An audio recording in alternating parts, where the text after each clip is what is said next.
All right, well, I'll start off first with the bad news. Matt Corral tore his the Lisfranc ligament. So they're exploring the possibilities right now and the options with the best doctors across the country, and but it should be a significant injury. I really don't have anything else of note other than that. Is that season ending, Matt? Like I said, I have to wait and see what they said. I would assume it'd be a while. As the doctors have to say it, but I'm assuming it's going to be a significant amount of time. I don't know what exactly that is, though. How's he holding up? I mean, he was in meetings today. Obviously, I'm sure he's disappointed. I don't want to speak for him, but it's just unfortunate he just got stepped on. So,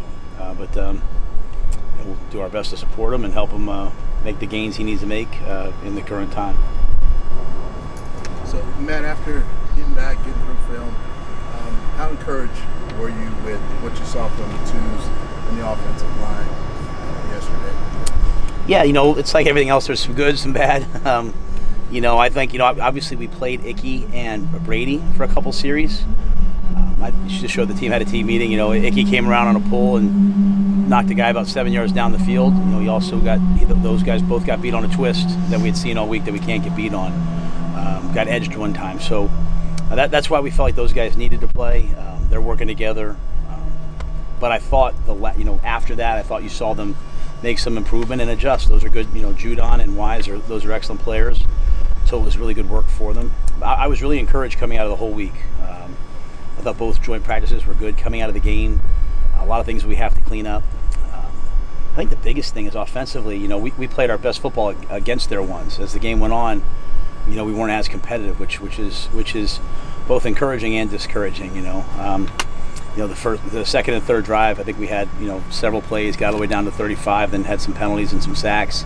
Next drive got it down to the 15, but we have to be able to punch it in. So there's some good things there. We'll just have to build off. Back to the quarterback situation. Where does that leave everything? And PJ, I guess, does that mean you're set with your three here? And what about the strategy moving forward in terms of who plays? Does this make you more cautious to put certain guys out there? No, I don't think it's ever. There's an inherent risk to playing football. I don't think you're ever afraid to play the game. Guys go out there and play. Our guys wanted to play. They wanted to play last night. So, we have a plan for next week. We plan on playing all of our most, if not all of our starters.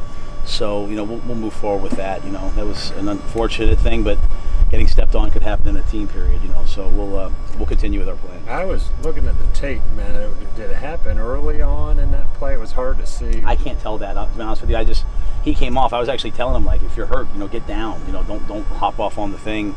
I was hoping it wasn't as serious as it was, but just kind of a freak thing, it sounds like. The reason I asked, Cam got that same injury in the preseason on that same field. Was there any thought that the turf might have contributed?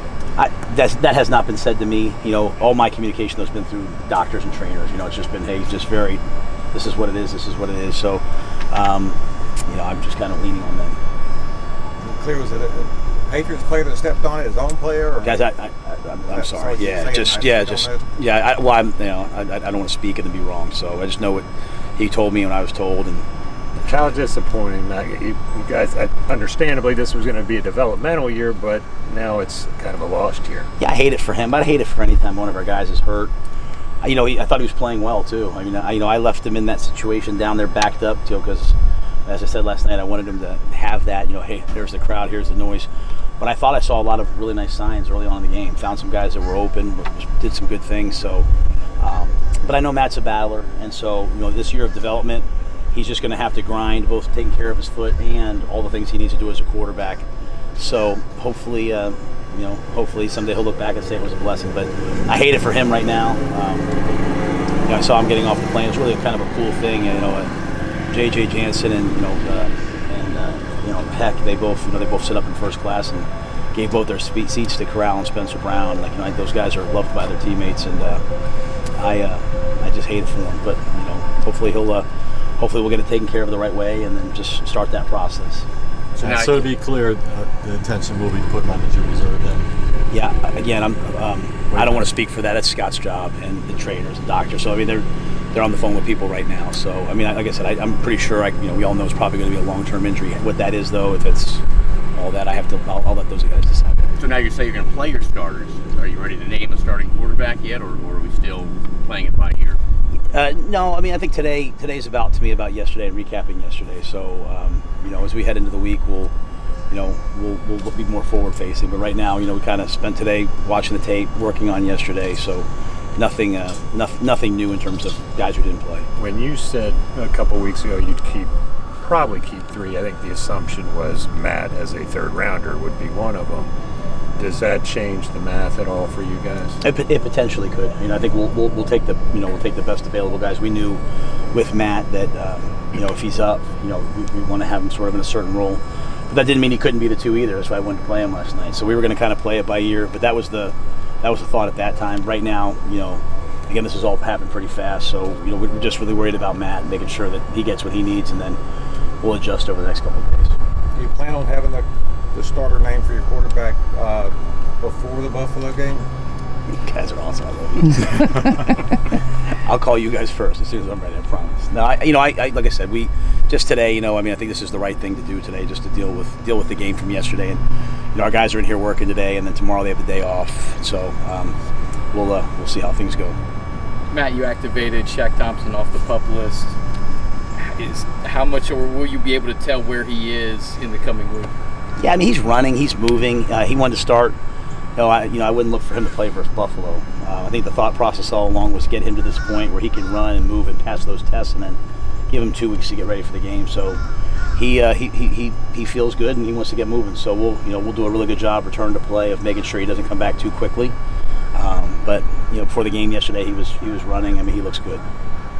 Matt, after the game, we were talking about Brandon Smith, and you said you wanted to watch the tape and look at the more finer details of that. What did you see, and where is he excelling right now? Yeah, well, I think he's good on special teams. Obviously, he had the sack. What I love about him is, you say to him, hey, was it, that he had that great sack. We were in one blitz, and they went to empty, so he checked to another blitz, and he knew just what to do. And that's hard. That's not easy to do that fast. And I said, hey, was it a good play or a great play? And he said it was just a good play. So why, I didn't get the ball at. So he's got a high bar for himself. And so really nice, Ellis, in my feel of, tempo on the ball, not going too fast, falling back on the football, getting more not that he's not physical, but using his hands because he's got such length, getting more detailed in terms of all the coverage things. So I think he just keeps raising what he's doing, and then I think special teams, he has a chance to be a difference maker for us. And I'll also say I thought Mosby did a lot of great things last night, playing Mike and playing rush. Guys who can play 2 positions are so valuable as you put a roster together. And so there were some young guys that, the Derek Wrights, the Mosbys, those guys, like they made enough plays that make you really warrant a lot of discussions about them, which is great. Matt, how tough is it to evaluate that cornerback room, especially the kind of like the back end, like Tay Hayes, STO, Kalen Barnes? Those guys are still trying to fight their way onto the roster. How tight is that competition? Yeah, I don't want to start. I hear what I'm saying here. Yeah. I don't want to start saying guys are on the roster, but STO's on this roster. I mean, that guy, the gunner play that we have is pretty darn near elite. I mean, these guys are running down, and they're beating really good players. They're making solo tackles. So I made that point to our guys in there. Like what Stanley Thomas Oliver is doing right now is awesome. He's playing on 4 core special teams, and he's playing at a high level. And so is Sam Franklin. I mean, they're getting a lot of people are noticing them the way they're playing on special teams. The thing that I love about what Stan's doing is he's also elevating himself as a corner. Last week, made a nice play on the ball down the field. Played yesterday, and so most guys they kind of make a name for themselves on special teams, and they want to go play corner. He's continuing to make a name for himself on special teams and playing corner. So. I would fight scratch and claw to have him on any team I coach with the way he's playing right now, because he's locked in. I mean, he's a pro's pro. So Tay Hayes, I think I made the comment last night. You guys know me. I don't want a 15-yard penalty. I don't, the celebrations, whatever. But I thought it was I like true emotion, right? I don't like pre-planned fake stuff. I like true emotion, and that to me was a bunch of guys on this team who love the way Tay Hayes plays. I mean, Tay Hayes was out there playing, he wasn't even here to start camp. He was out there playing against their ones. And so I'm not a corners coach. I can't tell you everything that's perfect, but I know he's a baller. He's a competitor. So, and then Kalen, Kalen's getting better. He's so fast, but he has so much to learn, but he's working at it. So I think that room, we have some really good high-end guys, but we also have some young players that are developing. And again, I want to make sure I highlight Stan. I love what he's doing. Matt, did you guys know about Corral when you left Boston? It's one of those deals where they'll say, hey, we're concerned, we have to get an MRI, one of those deals. So sounded like, hey, we have to rule this out. And every time they say that, it's like Marquise. When Marquise got hurt, I always go, oh my gosh, I hope it's not an ACL, just for his sake. And then didn't know what it was, but Was the MRI this morning and here? Yeah. Is he? Do you know when or where he'll have his surgery? No, I don't know that. I'm sure his family, his agent will get together. Obviously, we'll utilize our resources, and most guys, they then make a decision about where they're going. So I can't know much more than that.